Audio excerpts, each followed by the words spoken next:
Salut et fraternité, bonjour à tous. Il y a quelque temps, quelques jours, j'ai regardé sur la chaîne Histoire un documentaire très très bien fait et pour une fois pas trop atlantiste et pas trop orienté dans le sens de TF1, etc.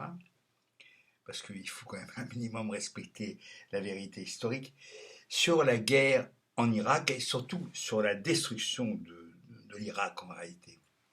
Parce que là, il y a eu plusieurs guerres en Irak. Enfin, il y a eu celle de 91, et puis contre contre l'invasion du Koweït par Saddam Hussein, enfin son armée. Il y a eu aussi il y a eu la guerre d'Iran, Irak-Iran, qui a pas mal fait de dégâts en Iran et aussi en Irak. Mais ce qui était important dans ce documentaire, c'était en réalité la deuxième guerre d'Irak, c'est-à-dire celle qui se passe en 2003 et qui est censée punir Saddam Hussein d'un crime qu'il n'a pas commis. Il en a commis, hein, mais pas celui-là, c'est-à-dire les attentats du 11 septembre à New York. Mais surtout, ce qu'il faut, c'est il faut trouver un bouc émissaire, il faut trouver à se venger. Et la bande des faucons de Washington, de Rumsfeld, évidemment Bush, tous ces gens-là veulent absolument punir quelqu'un. Il faut que quelqu'un soit puni. Il n'y a pas un aux attentats du 11 septembre, il n'y a pas un Irakien, il n'y a pas un Syrien. Enfin, c'était Ben Laden qui n'était pas du tout dans cette mouvance-là. On met en cause Al-Qaïda. Or, Saddam Hussein détestait Al-Qaïda et les Irakiens détestaient Al-Qaïda. Enfin, euh, l'intérêt si j'ose dire, l'intérêt de Saddam Hussein, c'est que c'était un parti laïque, hein, euh, comme ça peut exister, avec très mesuré dans ces pays-là. Mais enfin, bon, euh, la nourrice de Saddam Hussein était chrétienne. Je signale ça en passant. Donc, euh, il fallait trouver un coupable, on l'a trouvé. Et rappelez-vous, Colin Powell à l'ONU, devant le Conseil de sécurité, qui présente sa fiole d'anthrax, qui était évidemment absolument vide, enfin il n'y avait rien de sérieux dedans, et qui a avoué ensuite que c'était un mensonge pur et simple. De la même façon que euh, la, la jeune femme qui vient expliquer que l'armée irakienne tue des bébés dans les maternités. C'était cette jeune femme, qui est une très bonne comédienne, hein, était la fille d'un ambassadeur, enfin voilà. Donc le fameux rapport londonien pour accabler Saddam Hussein et faire comme s'il y avait vraiment des armes de destruction massive et même du nucléaire chez lui ou des armes chimiques, euh, était complètement bidonné. Et ça aussi apparaît dans ce documentaire. Des gens de l'époque, des Américains, des Anglais, disent enfin la vérité. 30 ans après. 30 ans après. C'est ça que je veux dire. 30 ans après. À l'époque, si vous émettez le moindre doute, si vous osez contester le pouvoir américain, si vous osez défendre un tant soit peu, parce que, parce que, parce qu'évidemment, on peut accuser Saddam Hussein de tous les maux, mais en tout cas pas d'avoir fomenté le World Trade Center, la destruction de ce centre commercial. Hein. Euh, c'est bien joli d'accuser quelqu'un de lui balancer toutes les saloperies sur le dos, mais il faut peut-être être un petit peu juste, en tout cas historiquement juste.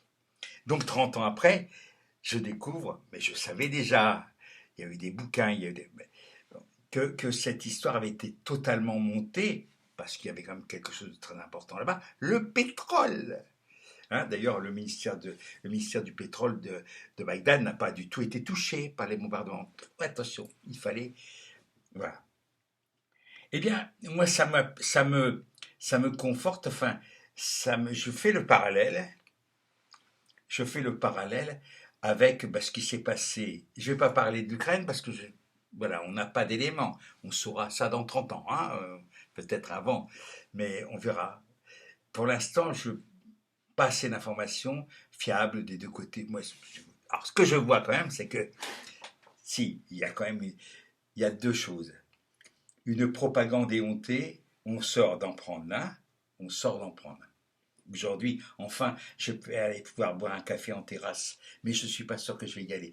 En tout cas, je vais me permettre le luxe de demander à un patron de restaurant s'il a un certificat de service vétérinaire à me montrer, hein, ou, ou un certificat oui, du service vétérinaire, comme quoi, enfin, sa viande est propre, hein, bonne, hein, comme moi, on m'a demandé de justifier euh, en dépit de tous les secrets médicaux, etc., de montrer que j'étais ceci ou cela. En tout cas, je ne suis pas vacciné et je suis ravi de ne pas avoir subi euh, une intrusion dans mon corps. Hein, je ne parle même pas d'ADN, je parle de corps, de mon corps. Voilà. Ça va. Donc, oui, une propagande éhontée pendant 2 ans au niveau du virus. Alors, le virus, je conteste pas qu'il existe, hein. Je conteste pas qu'il soit pas méchant, hein. Il y a eu des morts, hein, d'accord, comme la grippe d'ailleurs, comme d'autres, comme ce que j'ai toujours contesté, c'est la façon dont on a éradiqué, dont on a éliminé d'emblée tous les traitements alternatifs, d'emblée, en disant c'est bénéneux, ça va. Bon. Ce que je vois aussi, c'est les énormes profits, pas de toute l'industrie pharmaceutique, non, de Pfizer très précisément. On a éliminé tous les autres vaccins qui pouvaient être éventuellement aussi efficaces que Pfizer avec moins d'effets secondaires. Bon. Donc, le virus, il est méchant comme Saddam Hussein. Mais peut-être pas, mais on ne le combat. C'est surtout la façon dont on le combat, qu'est-ce qu'on a c'est la façon dont on a été berné, trompé. Et je ne parle pas de l'ostracisme à l'égard des non-vaccinés, que l'imbécile de l'Élysée voulait absolument emmerder. Maintenant, c'est nous qui allons l'emmerder. Et j'espère bien que nous allons gagner l'élection de façon à ce que justice soit faite. Et je serai, avec mon tout petit pouvoir, j'espère qu'il y aura un saint juste de la Macronie. Un saint juste, impitoyable, impitoyable. Ces gens-là ne méritent absolument pas de pitié, absolument pas. Leurs mensonges, leur malversation, leur truanderie, leur corruption à tous les étages ne méritent aucune pitié. Voilà. Saddam Hussein a été pendu. Hein? Hein? Il a été pendu, non? Pour ses crimes.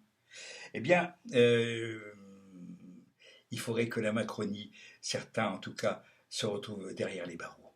Mais vite, hein, et bien, et définitivement.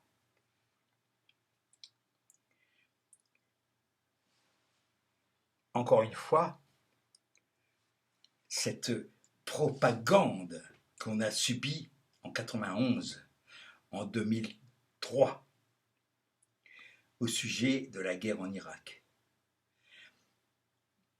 Cette propagande, on l'a retrouvée au sujet du virus. C'est pareil. Une seule voix, vaccin, vaccin, vaccin. Et là maintenant, c'est bleu, jaune, ça n'arrête pas.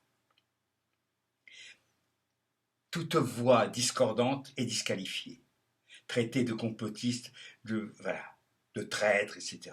Ça suffit. Ça suffit. c'est exactement le même processus, c'est le même logiciel, je dirais, pour le coup, totalitaire. Mais un totalitarisme doux, mou, avec de la pub autour. Hein, on continue à dire là aux enfants et aux petits, faites-vous vacciner. Hein, ça continue sur les chaînes de télé, y compris les chaînes de télé publiques. Ça continue. Je dis c'est scandaleux. Ça suffit. En tout cas, je le redis, je souhaite une justice impitoyable pour tous ces menteurs, ces tricheurs, ces escrocs, et aussi pour leurs valets. Il y a les valets médiatiques et il y a les valets à matraque dans les casernes de CRS ou de gendarmes. Impitoyable. Impitoyable. Hasta la victoria, que j'espère rapide et définitive.